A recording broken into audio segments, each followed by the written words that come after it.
Welcome back. All right, I've got another topic for you that is a little bit on this money, legal, financial thing that kind of blends together, and it's the subject of divorce.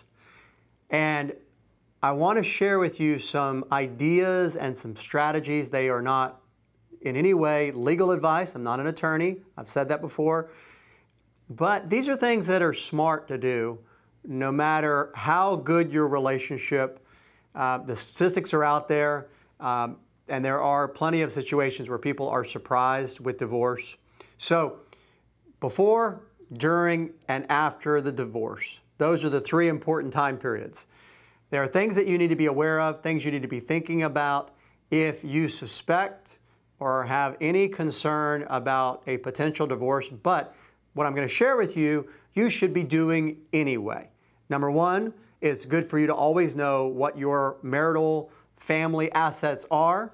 To know these things is important anyway, and you'll see as I start to describe what I mean by that.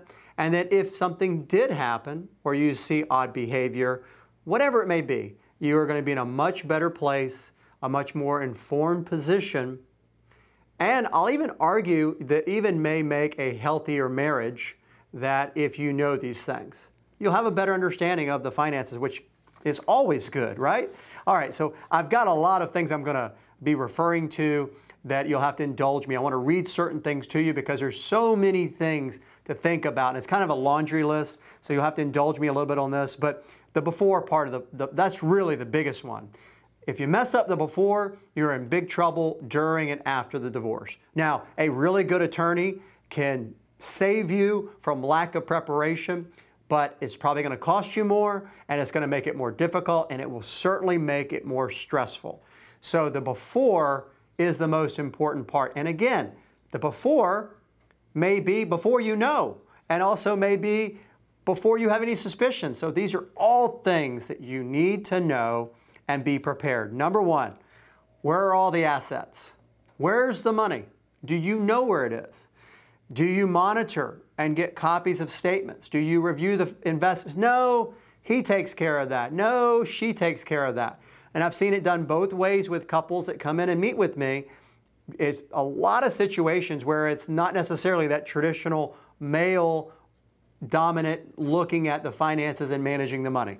I've seen it both ways. So please keep track of what you've got. It doesn't hurt to say, look, you know what? I'd really like to be more involved with the finances. Something could happen to you. You don't have to say divorce. You can just say, hey, look, something might happen where you are disabled or you die, and I need to know where everything is. It doesn't get more easy than that. So ask and know where these investments are and review them monthly, at least quarterly. Maybe you make it part of your family, I don't know, some sort of process you have where you do that together, and just to make sure that you are tracking your progress, either going into or in retirement, tracking how you're doing. By the way, a lot of divorce statistics are rising, especially in older ages, as people live longer, they're married longer in retirement, and the shifting of our culture and how divorce is seen in our society, there are a lot more older divorces than there used to be. And maybe it's just, hey, I married him for maybe a 5 or 10 year retirement, not for 30. I can put up with them for 10, maybe not for 30. All right, so these are some of the things to look at. Know about the debts. Where are they? How much do you have in debt? If later you find out there's a lot more debt, maybe there's something unusual going on. Especially if you're both on the hook for the debt. If one of you can write a check on a line of credit, but you're both on the hook for it, hello, that's something to be very aware of. Familiarize yourself with all of your insurances, life insurance policies, annuities, long-term care. Have a good sense for what it costs you to run your household on a monthly basis. How much money do you need? If you don't know how much it takes to run your household, you're in a bit of a precarious position. You don't know, then how will you know what to ask for? How will you know what is required? How will you know how much you need to have to make ends meet? Now, those are just some examples, and that's not an exhaustive list of all the things that are important to know and be aware of. I think it's critical to know where the money is. Okay, let me shift gears now and talk about the importance of preparing and doing the things you need to do during the phase of the divorce. Now, it's not pleasant. I know of no one that has a fun time with divorce. Maybe there's some revenge, but there's not fun. All right, so what are the things you need to do during the divorce? There are a number of documents that you need to gather and information that you need to get a hold of if you haven't already.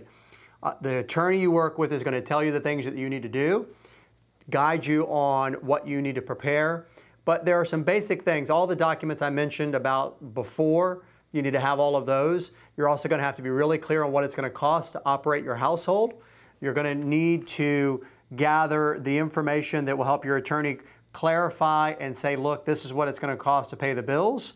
There will be also an importance understanding the benefits you're entitled to, like Social Security or pensions. Very often pension plans, defined benefit plans, have a benefit that you are entitled to, and you may get a part of your spouse, soon-to-be ex-spouse's pension, either at their full retirement age, so it might come much later, or you may get part of their 401k or 403b or IRA money at that time after the divorce is completed. So it's not just cash in the bank we're talking about splitting up.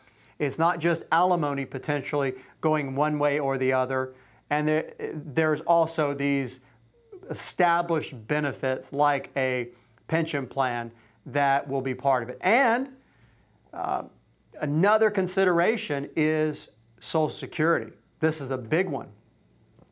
You can file for your own Social Security benefits, but one of the things that is very important, and attorneys talk about this with people, that if you're contemplating divorce, or you are met with divorce, the length of your marriage affects whether or not your spouse, again, soon-to-be ex-spouse's Social Security earnings record can be considered for your Social Security benefits when you retire. So there are a lot of considerations that go into, and again, a lot of this is guided by the attorney, but for example, with Social Security, if you are married 10 years, then when it comes time to file for your Social Security, you can draw off of the work history of your ex-spouse, even though you're not married at the time you start drawing Social Security, and that might give you a higher benefit than if you just drew on your own Social Security record. Now, that has no impact, although you might like it to, it has no impact on the Social Security benefits they draw on, or even if they have remarried, the Social Security benefits that their new spouse draws from. So that earning record is important, and the 10-year mark is kind of the magic number. Now, what about after? After the divorce, there are a lot of things that need to be done to implement and satisfy the requirements of the settlement agreement.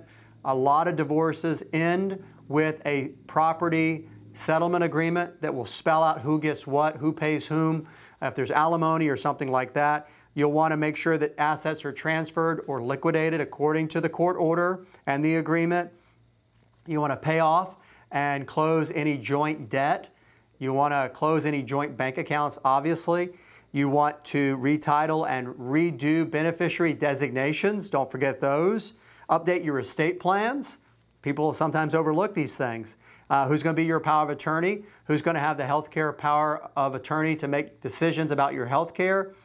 And then also, you need to update, and this is probably one of the most important parts, update your own financial and investment plans now that you are divorced to see you into your retirement or through your retirement years. All of these things are vital. In fact, there's only a handful here I've talked about. All of these things are vital to know about them before, during, and after. But the key is to really take action, be your own advocate, and be prepared. Hopefully it never happens, but just in case, and if it does, you know what I'm going to say. That'll help you plan stronger.